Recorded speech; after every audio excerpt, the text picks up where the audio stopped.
everybody, this is Miss Wow. You can subscribe me on YouTube, Facebook, Twitter, and I'm doing technology. I'm doing what's about my life in China, and now we have this big we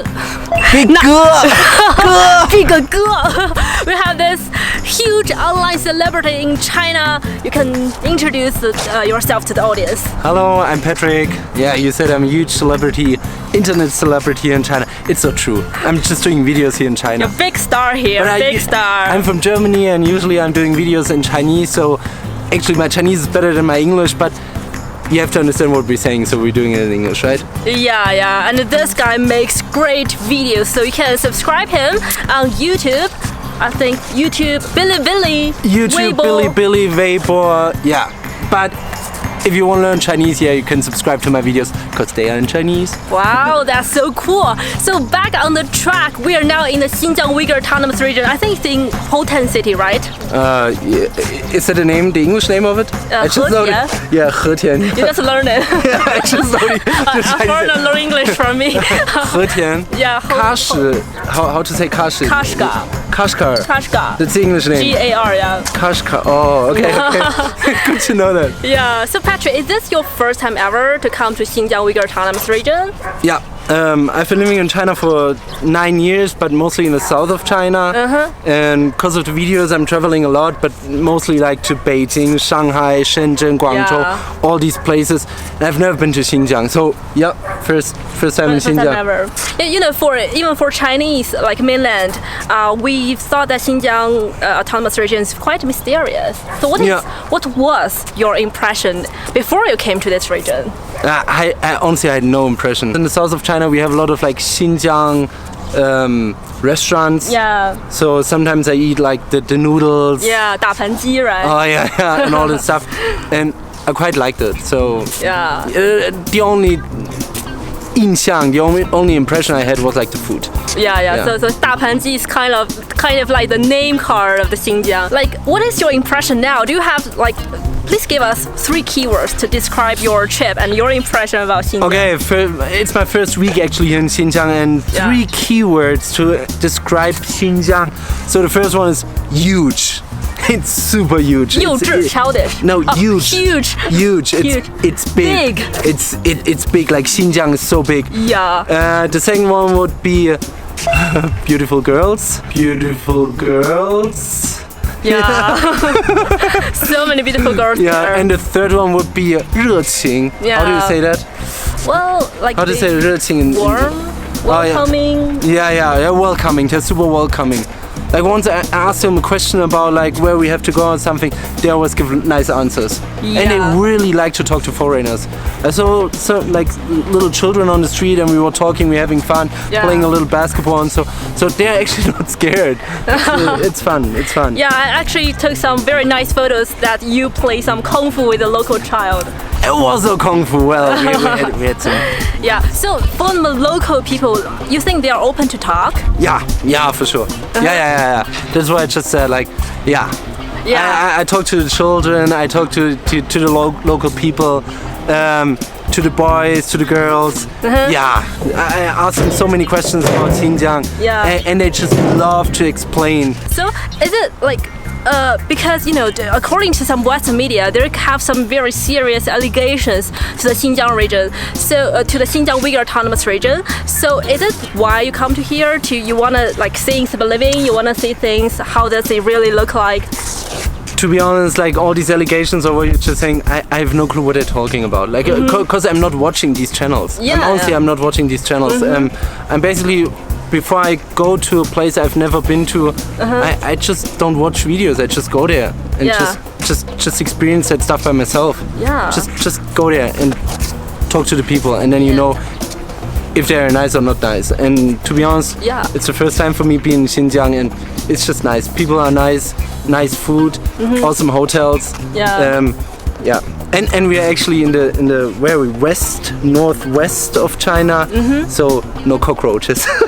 Because I live in the south of China, and because it's so humid, right? Yeah. So you got cockroaches, obviously, because it's humid. Yeah. So that's a cool point. So I think I totally agree with you that if you want to find out something, just go there, experience them. Just experience That's the right attitude to some Western media. You know what I'm talking about. But you referring earlier that the Xinjiang people are really open to talk. But there are some some terrorist activities going on several years ago. But right now, do you feel safe walking along the streets in Xinjiang? Do you feel nervous or something like that? I not just referring to Xinjiang. Like when I came to China, like 2012, 10 years, almost 9 years ago. Yeah. I never felt unsafe on the streets. Never. Even in Xinjiang, I've been to so many cities like Beijing, Shanghai, now in Xinjiang. I always feel safe. Yeah. Also at night. Like you go out at night, you have some nice drinks, you talk to people, you go to party, you just chill out. I never felt unsafe. Like never, honestly, never. Yeah. So you talk to local people and they're open to talk. Do you think that they're happy to live here? Yeah, it seems like yeah, of course. Yeah. Are they living like a slavery life? I don't know, because I don't see it. It's the first time in Xinjiang. We have so many. I met so many beautiful girls and nice guys, and we just had fun. We were laughing all the time. That is what I experienced. Yeah. I like it here, and I'm definitely gonna come back because I made some new friends here. Yeah. Wow, that's so cool. Yeah, so I just like it. I didn't see something bad or something. It's just.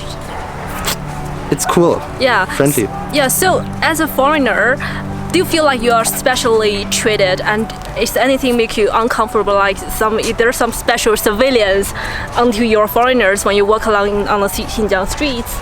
No. Well, to be honest, too, I'm a foreigner. I'm taller than most of them here, right? So people are curious. So you're a foreigner. Your Chinese is so good. So they obviously want to talk to you. Yeah. But it's not just in Xinjiang. That's all over the place. Even where I live in Guangdong, it's like this. Yeah. I used to live in Fujian. It's also like this because people want to talk. People are curious about like Western world, Western things, or just want to ask you questions. Oh, what are you doing? Do you like play basketball? Because I'm wearing basketball shorts and all this stuff. So it's the same here. People are curious and they ask questions because they see a foreigner. Yeah. It's normal and I like it. Yeah. So that's why I'm doing videos also here in China because Chinese love to see like people like foreigners making their mind up about China. Yes. Right? Yes. I would love the same actually. If I would be in Germany, I would see a Chinese person or a foreigner eating German stuff. Yes. I would watch these videos because what does foreigners think about German stuff, right? Yes. So that's what I'm doing here in China, and people are curious, and that's it. Yeah. Yeah, I think like human nature, we want to see the comments from the the other side. Yeah. But nothing about like people are. I don't know. People always treat me good. Yeah. So let's have a sit. Wow. Well, it's in Xinjiang. Go with it. Yeah. So you talk about some beautiful girls, and there are some allegations towards them that the local government actually forbid the Xinjiang women to have more children. They have some coercive fertility policies. And when you talk to the Xinjiang girls, which I believe you have, is it true? I don't know. I don't talk about children. Sorry. It's so you. It's so you. Sorry, I don't talk about children, so I really don't know. But I just see all of them. Honestly, I just see all of them smiling. We walk through the streets. We saw children playing on the streets.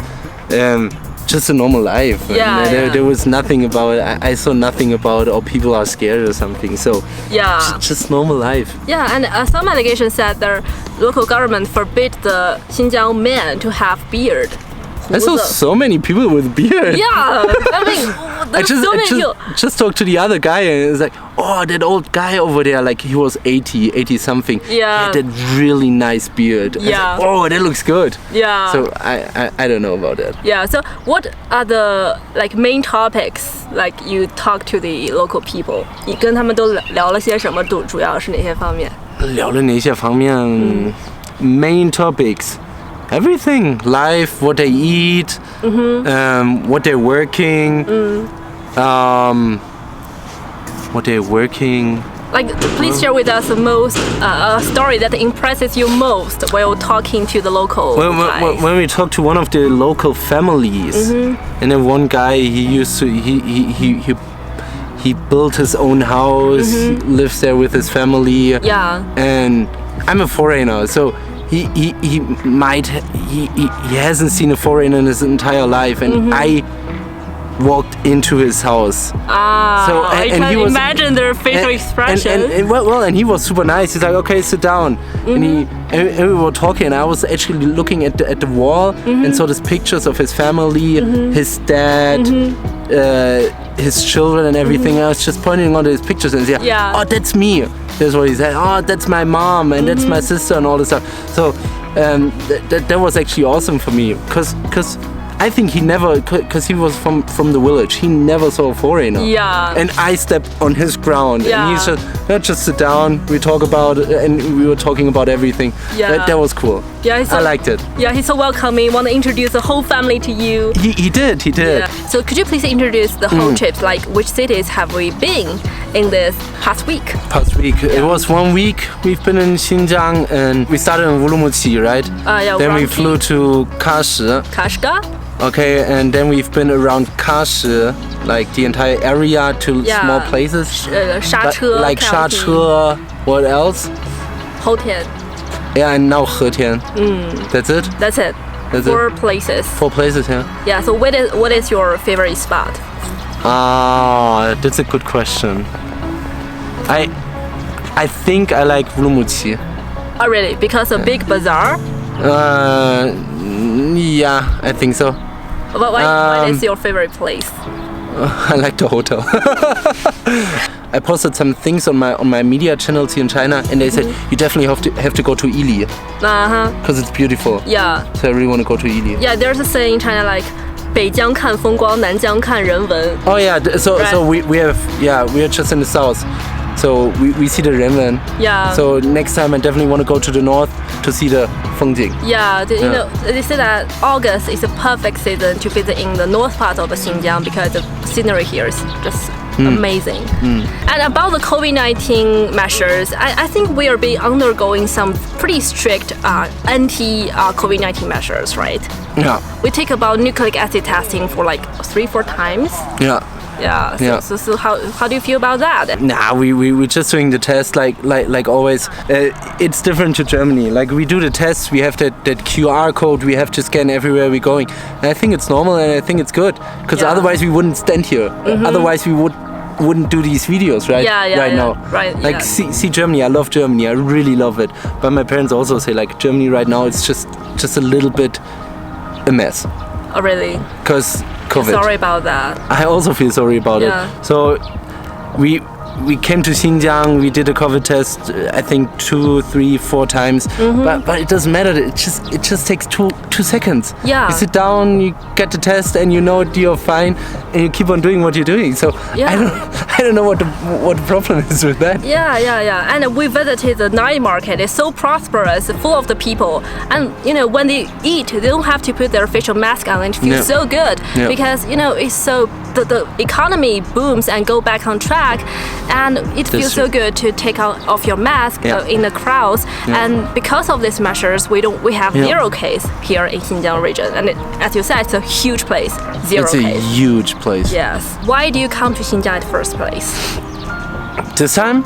This time. Because I've never been here. I honestly, because I'm doing these videos, so I've been to so many places. I have eaten so many different delicious food here in China, but I've never been to Xinjiang.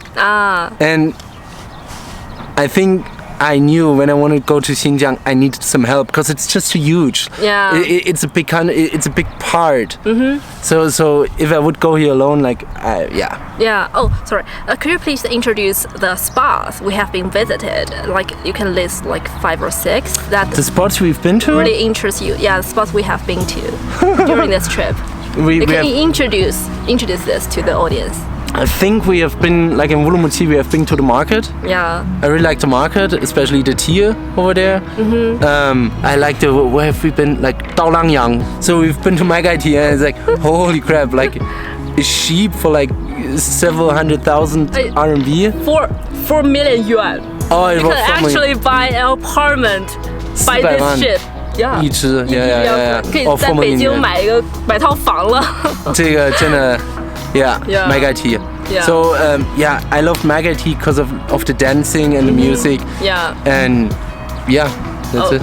Okay, so do you have something to some Western media who make some allegation that like people in Xinjiang really live in like slavery life? I've nothing to say actually about it. The only thing is like, first of all, learn Chinese. If you want to say something about a country, first of all, learn the language. Did you understand what the people are saying? Yeah. Right. Yeah. Because if you talk to them in English or you talk to them in another language, you might not gonna get the point what they want to say. Yes, I totally agree with that. Learn Chinese, come here and just go there and talk to the people, and then you're gonna realize that it's nice.